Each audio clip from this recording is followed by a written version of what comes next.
Latin America is a paradise of cuisines that, in my opinion, harbors a large portion of the best food in the world. There's a lot of similarities between the country's foods, but also tons of differences. In this video, I wanted to explore 4 different types of cheese breads that you can find commonly throughout Latin America. And each of these isn't necessarily distinct to each country that I'm listing it to, i.e. you can find some of these or variations of them in multiple other countries, but I'm just here to highlight some of the flavors from down there and show some of the minute differences they have. Today we're going to explore some Buñuelos from Colombia, some Arepas from Venezuela, some pão de queijo from Brazil, and lastly some pan de yuca from Ecuador. I'm going to start with the Buñuelos, which are just fried cheese balls. I'm going to start by combining 240 grams or 1.5 cups of cornstarch with 70 grams or a half cup of this tapioca starch. I think it's pretty similar, if not exactly the same as cassava flour or polvillo dulce. Anyway, to that I'm adding 3 grams or a half teaspoon of kosher salt, 20 grams or 1.5 tablespoons of sugar, and 2 grams or a half teaspoon of baking powder. Then I'll crack an egg and start to mix that together. It's just going to be crumbly like this until we add liquid, but before we do that, I'm going to add my cheese. The traditional cheese for Colombian Buñuelos is queso costeño. It's a softish, crumbly cheese, but I could not find that at my Hispanic market, so I'm just using this queso fresco that I found instead. Any queso fresco is probably fine here. Again, I'm just mixing that together, and then I'm going to start to bring it together with some whole milk. I'd say to add this until you get to the right consistency. I think about 3 tablespoons is fine for this amount, but just slowly mix until you get this cohesive mass. Then I just get some neutral oil heated to like 325 Fahrenheit. And I did this part off camera, but I grabbed little golf ball sized pieces and rolled them into balls. Then you just need to deep fry these for like 3 to 5 minutes until they're golden brown and cooked through. You just have to constantly agitate them so that 1, they don't stick, but 2, so that all sides brown evenly. If you let them sit too long, they'll kind of let one of their sides float up like this. It'll make a little bump, which isn't the prettiest. But once these are done, I just remove them to a wire rack and keep them in my oven at its lowest setting until I finish all the other breads. The deep fry on these buñuelos keeps them crispy and fluffy on the inside. Next up, the arepas con queso from Venezuela. Also really popular in Colombia, but I needed more flags for the thumbnail. So I'm going to start with an ingredient that I've used before called masarepa. I used it for the arepas that I made for my bandeja paisa video.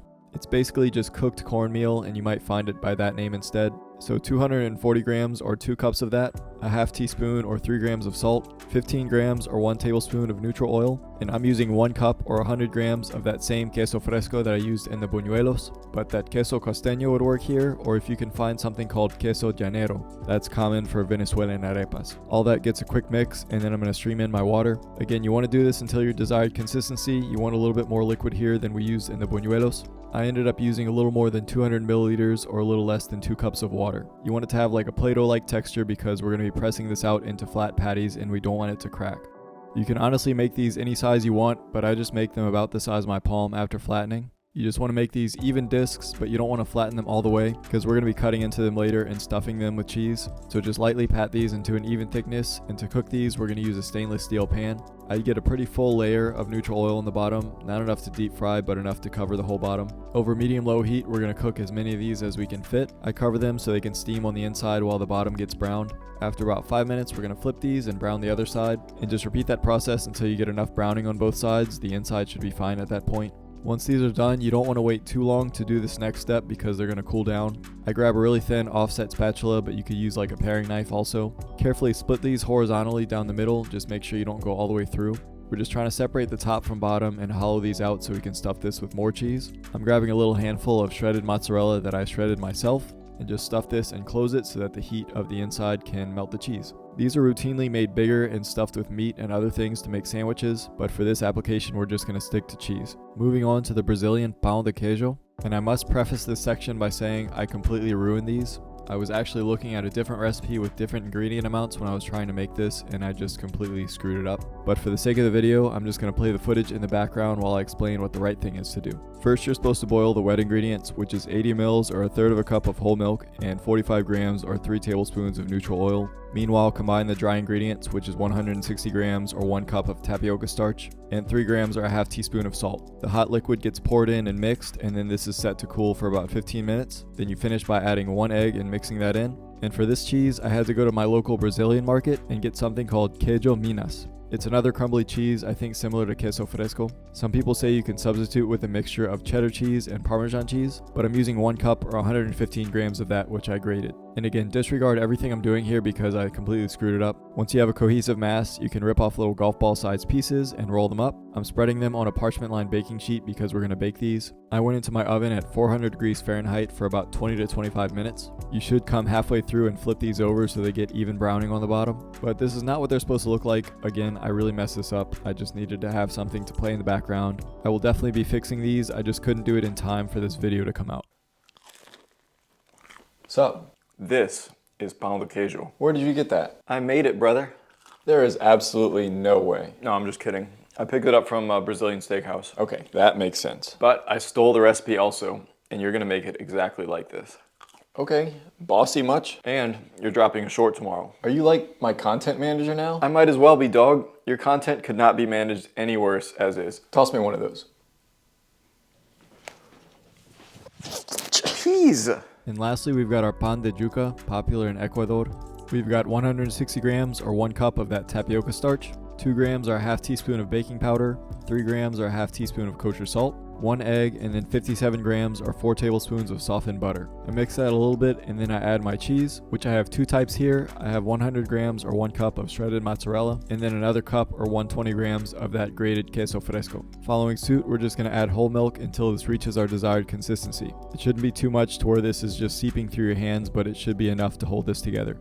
I'm ripping off the same size pieces, rolling them into balls, and putting them on a parchment-lined baking sheet. These will also bake at 400 degrees Fahrenheit for 20 to 25 minutes, flipping halfway through. Looks like the butter brings some nice color to these, and I'm sure some nice flavor. So there you have it. These are 4 similar but different cheese breads that you can find in Latin America. Some quite different cooking methods and different types of cheeses with different things found in the dough. Let's put these side by side and taste test them. I mean, this is pretty cool. First off, I want to extend my wholehearted apologies to Brazil. I just really screwed up, and if I don't get to in time for this video, I promise I will fix these at some point in the future. Pretty bummed about that. But we've talked enough about these and their differences, so I say we just start from left to right, I guess. The Colombian Buñuelo. Provecho. Just a light crisp from the starch. It's not one of those heavy crisps, if you will, from flour, if you know the difference. Super puffy, but also a little dense in the middle. I can see why they enjoy this cheesy snack. I'm glad I finally got to try it. And then onto the arepa venezolana. This is the one that's not like the others. It's made pretty differently. There's no starch in it. It's just cornmeal that's cooked. It gives you that little mealy texture, and I don't mean that in a bad way. If you've had arepas, then you know what I mean. I just wish these weren't sitting out for me to take pictures because the cheese has kind of solidified back, but these are still amazing. And now the moment of truth, the pão de queijo. Feels so bad. Yeah, I really messed those up. That being said, the flavor inside is great, and this is what I would imagine it tastes like. I mean, it's what I've had at Brazilian steakhouses, but the outside has just become so rock hard and unpleasant to chew through because of the way that I screwed it up. I'll be back for you. And last but not least, the pan de yuca ecuatoriano. This one's the only one that has 2 types of cheeses mixed into the dough, at least this iteration. Some of the recipes that I put are gonna have 2 types if you can find them. But that really stands out in this one. The flavor is really prominent inside, very cheesy and very enjoyable. I do recommend not making all 4 of these at once because some of them are going to sit out and cool down even in the oven. These are all best enjoyed, super fresh, right out of the pan or the deep fryer, whatever you put them in. And the point of this video was not to compare these or to rank them. They're all good in their own way, but just to showcase some different styles of bread across Latin America. They all have similarities and they're all pretty similarly made, but it's cool to see how each culture puts its own spin on it. My stomach is kind of killing me right now too, so this is probably not the best thing for me to eat. It's just been a rough day from that, and also the mental challenges of trying to put all this together and kind of failing. I have these aspirations to do cool stuff like this because I feel like that's more enjoyable to watch instead of just single recipes each week. But I also have to realize that I don't have a team helping me. I don't have a lot of experience. So sometimes it's good to temper your expectations and know your limits. But that being said, I hope there was something you got out of this video. If you did watch it, thank you all for watching. Be blessed, and I'll see you next time. Brazil, I owe you big time.